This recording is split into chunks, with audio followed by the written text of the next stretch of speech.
Hello everyone. मैं आज आप लोग को एरे के बारे में बता रहा हूँ। एरे क्या होता है? ये बहुत ही कंसेप्चुअल टॉपिक है। आप लोग यहाँ समझने की कोशिश करिए। एरे का डिफिनेशन हम ऑलरेडी यहाँ कॉपी पे लिखे हुए हैं कि एरे होता क्या है। तो array is a collection of infinite collection of homogeneous data element या similar data element, similar type of data element. ये एक एरे क्या होता है? कलेक्शन होता है। किस टाइप का कलेक्शन होता है? डेटा का कलेक्शन होता है। अब यहाँ पे डेटा का कलेक्शन होता है तो किस टाइप का डेटा का कलेक्शन होता है? Similar type. अगर हम इंटीजर टाइप डेटा की बात कर रहे हैं तो सिर्फ इंटीजर वाले डेटा का कलेक्शन एक जगह हम लोग रखेंगे। अगर हम कैरेक्टर टाइप डेटा की बात कर रहे हैं या फ्लोटिंग पॉइंट डेटा की बात कर रहे हैं तो सिर्फ हम फ्लोटिंग पॉइंट डेटा का कलेक्शन को एक साथ रखेंगे। उस टाइप के कलेक्शन को हम लोग क्या बोलते हैं? एरे बोलते हैं। तो एरे जनरली क्यों हम लोग यूज़ किया जाता है और इसका यूज़ क्या है, इसको क्यों हम लोग पढ़ेंगे? तो उसको समझने के लिए एक आप सिनेरियो को समझिए यहाँ पे। उससे आप लोग को कंसेप्ट समझ में आएगा कि एरे जनरली यूज़ क्यों करते हैं। तो यहाँ पे हम सिंपल एक एग्जांपल के तौर पे समझा रहे हैं। एक एग्जांपल हम यहाँ दिए कि अगर कोई भी डेटा को हम डिफ़ाइन करना चाहते हैं तो उसको किस तरह से लिखते हैं। तो हम लिखते हैं, मान लो कि इंट ए, ये इंट ए लिख दिए तो इसका मतलब क्या हुआ? A is a variable and int is a data type. Int मतलब इंटीजर टाइप, है ना। तो ये क्या हो गया? इंट क्या हो गया? डेटा टाइप हो गया। ये ए क्या है? वेरिएबल है। तो ऐसा लिखते ही क्या होता है? ऐसा लिखते ही एक मेमोरी के अंदर एक स्पेस क्रिएट हो जाता है ना। ये स्पेस क्रिएट हो गया किसके लिए? ए के लिए। ए के लिए मेमोरी के अंदर कहीं भी एक स्पेस क्रिएट हो जाएगा और उस स्पेस में, ये स्पेस ब्लैंक स्पेस है। अब कोई भी ए का वैल्यू हम असाइन करते हैं तो क्या होगा? इसके अंदर जाके स्टोर हो जाएगा। तो अगर मान लो कि हम ए का वैल्यू असाइन कर दिए, A assign a value of 10, that means कि ए के अंदर 10 स्टोर हो गया। तो यहाँ तक आप लोग जानते होंगे कि कभी भी वेरिएबल को डिक्लेयर करना हो या वेरिएबल को असाइन करना हो तो किस तरह से फिनोमेना हो रहा है। अगर हम मान लेते हैं कि एक से ज़्यादा डेटा एलिमेंट को हमको यूज़ करना है तो उसको क्या करना? डिफ़ाइन करना होगा। सपोज डेट मान लो कि हम 10 स्टूडेंट का मार्क्स को हम एक जगह डिस्प्ले कराना चाहते हैं, या 5 स्टूडेंट 10 20 50। तो इसके लिए क्या होगा? उतना डेटा टाइप को डिफ़ाइन करना होगा हमको, है ना। तो अगर सपोज डेट तुम्हारे ही क्लास में किसी 5 स्टूडेंट का मार्क्स को डिस्प्ले कराना है तो उसके लिए हम क्या लिखेंगे? मार्क्स किसी फर्स्ट स्टूडेंट का, मान लो का मार्क्स मत नहीं लिखते हैं, यहाँ ए लिखते हैं। ए से डिफाइन करते हैं। ए का कोई ए स्टूडेंट उसका मार्क्स आया 75 आउट ऑफ 100, बी का आया 85, सी का आया 65, डी का आया 95 एंड ई का आया 55। इस तरीके का स्टूडेंट का मार्क्स है। तो हमको क्या करना पड़ेगा? अगर सिमिलर टाइप जो पहले हम लोग पढ़े हैं उस टाइप से इसको डिफ़ाइन करना हो, इसको बनाना हो तो इसको डिफ़ाइन करना पड़ेगा। कैसे हम लोग डिफ़ाइन करेंगे? Integer type A B C D E, इस तरह से करना होगा ना। तो ये क्या होगा? अगर ये 5 तो कम है, अगर हम बोल देते हैं कि 50 स्टूडेंट का मार्क्स को डिफ़ाइन करना होगा। अगर 50 स्टूडेंट का, लड़के का मार्क्स को डिक्लेयर करना हो, अगर डिफ़ाइन करना हो और उसमें मार्क्स इंसर्ट करना हो तब क्या करोगे? तब तो यहाँ पर 50 डिफ़ाइन करना पड़ेगा ना। 50 स्टूडेंट का नाम डिफ़ाइन करना पड़ेगा। यहाँ पे 50 A B C D E F J पूरा एकदम लास्ट तक 50 तक जाना पड़ेगा। तो वो पॉसिबल नहीं है जनरली। और वैसे हम लोग बनाना, कम्प्लेक्सिटी ऑफ प्रोग्राम को क्या होता है? कम्प्लेक्स हो जाएगा प्रोग्राम मेरा। तो उसी चीज़ को से हटने के लिए, बचने के लिए हम लोग एरे का यूज़ करते हैं। बात समझ में आया? उसी चीज़ को हटने के लिए, यानी वो सारे चीज़ को, कम्प्लेक्सिटी को घटाने के लिए हम लोग एरे को डिफ़ाइन किया जाता है कि उतना हम लोग डेटा टाइप को हम लोग डिफ़ाइन नहीं करना पड़े।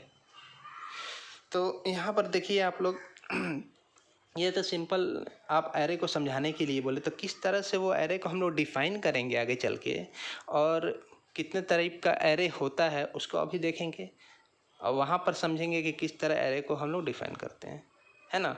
तो यहाँ पे देखिए कितने टाइप का एरे होता है, types of array. First type हम लोग जनरली पढ़ते हैं one dimension array, one dimensional array. और एक क्या होता है दूसरा, second one is two dimensional array, है ना। तो यही जनरली दो आप लोगों को सिलेबस में पढ़ना है, वन डायमेंशनल एरे और टू डायमेंशनल एरे। तो और वन डायमेंशनल एरे को हम लोग किस तरीके से कैसे बोलते हैं वन डायमेंशनल। तो सबसे पहले तो वन डायमेंशन की बात की जाए, वन डायमेंशनल एरे की बात की जाए इसके बारे में, तो वन डायमेंशनल एरे कैसे, उसको किस तरीके से किसको बोलते हैं वन डायमेंशनल एरे। तो सिंपल डिफिनेशन इसका हम बताते हैं कि one dimensional array is one in which only one सब स्क्रिप्ट स्पेसिफाइड, ओनली वन सब स्क्रिप्ट डिफाइंड। अब उसमें अब सब स्क्रिप्ट की बात आई कि ओनली वन सब स्क्रिप्ट क्या होता है। तो सबसे पहले इसका सिंटेक्स देखिए वन डायमेंशन एरे का, one dimension array. One dimension array में यहाँ पे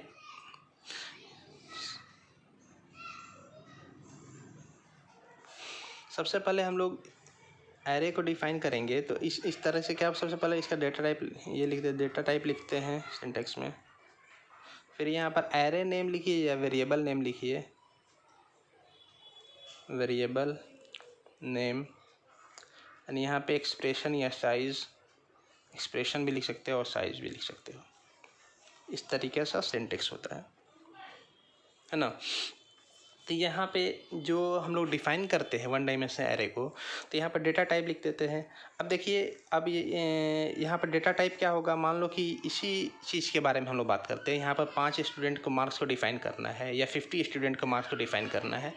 तो यहाँ पे इसका टाइप के अकॉर्डिंग हम लोग देखते हैं, तो यहाँ पर कैसे डिफ़ाइन करेंगे, एरे में कैसे डिफ़ाइन करेंगे। तो यही सिंटेक्स मेरा है, इसी के अकॉर्डिंग हम लोग डिफ़ाइन करेंगे।